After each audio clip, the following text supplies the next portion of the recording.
సుమన్ టీవీలో మీ business promotions కోసం ఈ కింది నెంబర్ను సంప్రదించగలరు.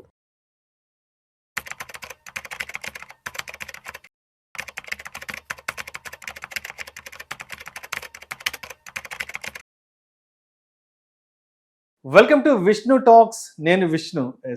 రైట్ నౌ నాతో పాటు సెబీ రిజిస్టర్డ్ రీసెర్చ్ అనలిస్ట్ బ్రహ్మచారి గారు ఉన్నారు. సార్తో మాట్లాడదాం.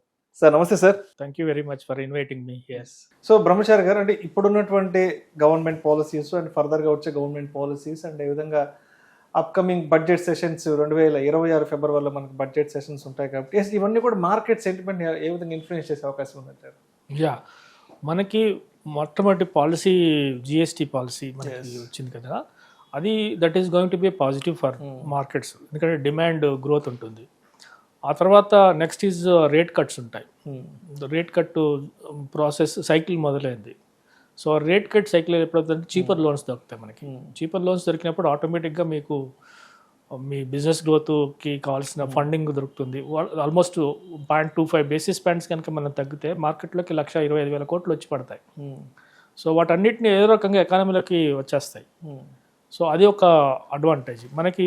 ఈ సైకిల్ మొదలైంది కనుక ఎక్స్పెక్ట్ అనదర్ 50 అంటే ఇంకొక 6% మేర తగ్గినా కూడా మనకి మార్కెట్లోకి 2.5 lakh crores or 3 lakh crores వస్తాయి. ఓకే, సో అదొక మేజర్ పుష్ ఫర్ ఇన్ఫ్రా కానీ లేకపోతే ఎకానమీలోనే అదొక పాజిటివ్ ఫ్యాక్టర్ అది. తర్వాత ఇప్పుడు కన్జంప్షన్ పెంచుతున్నారు కనుక కన్జంప్షన్ పెరిగినప్పుడు ఆటోమేటిక్గా ఏమవుతుందంటే మిగతా సెక్టర్స్ అన్నీ కూడా ఆటోమేటిక్గా మీకు డిమాండ్ స్పర్లు వచ్చి సేల్స్ గ్రోత్ జరుగుతుంది. సేల్స్ గ్రోత్ జరిగినప్పుడు ఆటోమేటిక్గా మీకు ఎప్పుడైతే కాస్ట్ ఆఫ్ ఫండ్స్ తగ్గిందో, సేల్స్ గ్రోత్ పెరిగిందో, మార్జిన్స్ పెరుగుతాయి. ఈ మార్జిన్స్ పెరగడం అనేది కారణంగా లాభాలు పెరుగుతాయి. లాభాలు పెరిగినప్పుడు ఈపీఎస్ పెరుగుతుంది. ఈపీఎస్ పెరిగినప్పుడు పీఈ తగ్గుతుంది, ప్రైస్ తగ్గుతుంది. సో ఇవన్నీ వాల్యుయేషన్లకు వస్తాయి. వచ్చినప్పుడు ఆటోమేటిక్గా market is going to B bullish. తర్వాత మనకి ట్యాక్స్ మన రీసెంట్గా లాస్ట్ బడ్జెట్లో తగ్గించిన ఇన్కమ్ ట్యాక్స్ లెవెల్స్ అనేవి ఇంకొంచెము, అంటే రేట్స్ తగ్గవు, స్లాబ్స్ తగ్గవు, కానీ బట్ ఈజ్ ఆఫ్ డూయింగ్ బిజినెస్కి సంబంధించి కొన్ని పాలసీస్ వస్తాయి.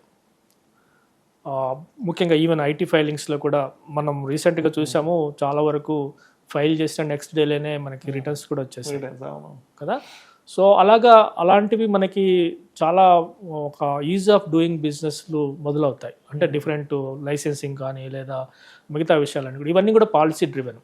తర్వాత వాళ్ళు బడ్జెట్లో ఏ సెక్టర్స్కి పెద్దపీట వేస్తారు, అలొకేషన్స్ ఎలా చేస్తారు, ఎలాంటి పాలసీ డ్రివెన్ పుష్ జరుగుతుంది అనేది చాలా కీలకం. ఐ థింక్ రేపు అక్టోబర్ 1st వీక్ నుంచి ఫైనాన్స్ మినిస్టర్ మనకి బడ్జెట్ డెలిబరేషన్స్ మొదలు పెడుతున్నారు డిఫరెంట్ సెక్టర్ బాడీస్ నుంచి. దాంట్లో వీళ్ళ డిమాండ్స్ ఏమిటనేది తెలుసుకున్న తర్వాత వాళ్ళు I think they come up with policy guidelines. So and next question వచ్చేసి, and it's not for the recommendations or it's not for the tips, just for the educative and information knowledge and purpose మాత్రమే. So ఇప్పుడు ఒక next 5 years మనం ఒక long term గా తీసుకుంటే, అంటే real wealth క్రియేటర్స్గా ఏ సెక్టార్స్ ఉండొచ్చు అంటారు ఇప్పుడున్న కండిషన్లో? అంటే ఇప్పుడున్న మార్కెట్ సినారియోలో ఆటోమొబైల్స్ ఆర్ మోస్ట్ బెనిఫిషియరీ అండి. Automobiles are doing very well. Automobile components, auto ancillaries are doing very well. Metals are doing very well. Hospitals are doing very well. Hospitals are new defence నిజం చెప్పాలంటే. Okay, తర్వాత కొన్ని cement ancillaries, cement products ఉంటాయి, బట్టి అవి work చేస్తున్నాయి. Chemicals and fertilisers are doing well. కొన్ని hotels are doing well. Hotel sector are doing well. These are the sectors have a relative performance better. అంటే రిలేటివ్ పర్ఫార్మెన్స్ ఏంటంటే broader మార్కెట్లో ఈ sectors ఇప్పుడు ప్రస్తుతానికి బాగా పనిచేస్తున్నాయి. మీరు ఇంతకుముందు అన్నట్టుగా renewable energy, EV, data analytics, semi conductors అనేవి కూడా న్యూ ఏజ్ సెక్టర్స్, అవి కూడా వస్తాయి. ఇవి కాకుండా మనకి కొన్ని కంపెనీస్ ఎప్పుడైతే కన్జంప్షన్ ఫెసిలిటేట్ చేసే కంపెనీస్ కొన్ని ఉన్నాయి, సెక్టర్స్ కొన్ని. సో అవి వాటిలో ఎవర్ గ్రీన్ గ్రోత్ ఉండబోతుంది. సో ఇవి ప్రస్తుతానికి ఉన్న సెక్టర్స్. తర్వాత మీరన్న next 5 years down the lane మనం ఇన్వెస్ట్ చేయాలంటే ఇప్పుడు కొన్ని ఫ్యాక్టర్స్ చూడాలి.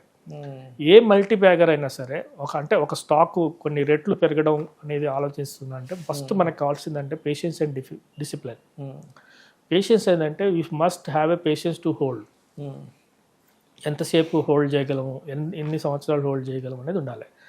డిసిప్లిన్ ఏంటంటే conviction about your stock pick. మీరు ఒక స్టాక్ పిక్ చేసినప్పుడు మీరు ఎంచుకునే 1 2 3 4 5 చెక్ లిస్ట్ ఏదైతే ఉందో అవి వాటిని మీట్ అవుతుందా లేదా చెక్ చేసుకొని దాన్ని కొనండి. ఆ పర్టికులర్ స్టాక్ లీడింగ్ సెక్టర్లో ఉందా లేదా, విదిన్ ద సెక్టర్ లీడింగ్ స్టాకా కాదా, లీడింగ్ కంపెనీయే కాదా, ఇవి చూడండి. తర్వాత వాటి మార్జిన్స్ ఎట్లా ఉన్నాయి, మార్జిన్ ఇంప్రూవ్మెంట్ ఎట్లా ఉంది, సేల్స్ ఇంప్రూవ్మెంట్ ఎలా ఉంది. There is one rule, thumb rule ఏంటంటే కొంతమంది అంటారు 15 అంటారు.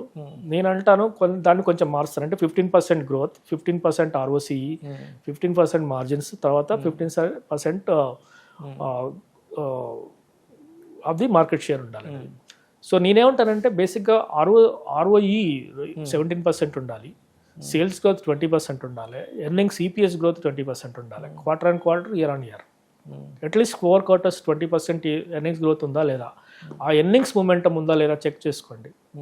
Then you pick a stock which is a leading stock in the market or in the particular segment.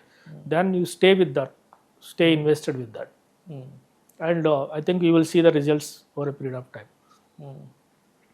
And trading and investing is two different ball games, two different sciences బేసిక్గా చెప్పాలంటే.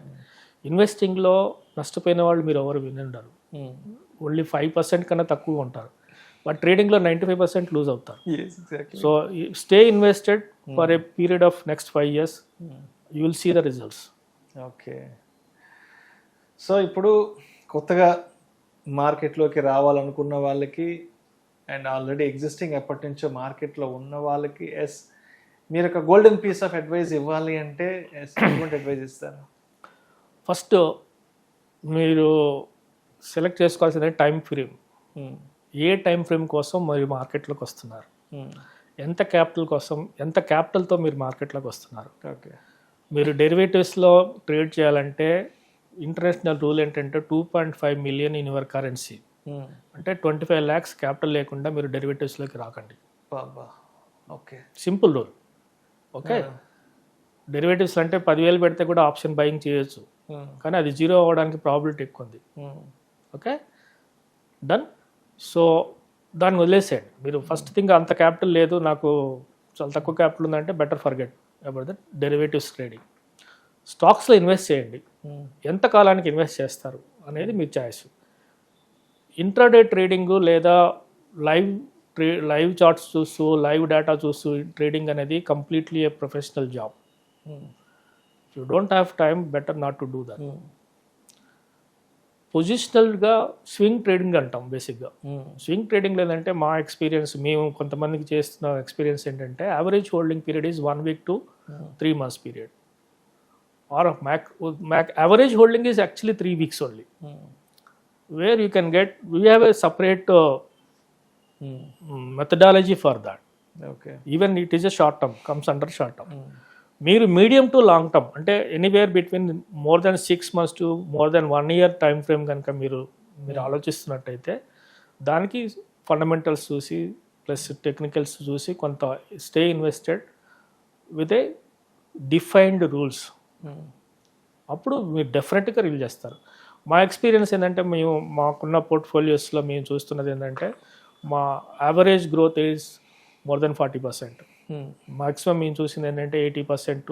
Some accounts have grown up A multi-x అలా ఉంటాయి. So only thing is long term is always. ఒక simple rule investing ఏంటంటే higher the time frame, higher the accuracy, higher the returns.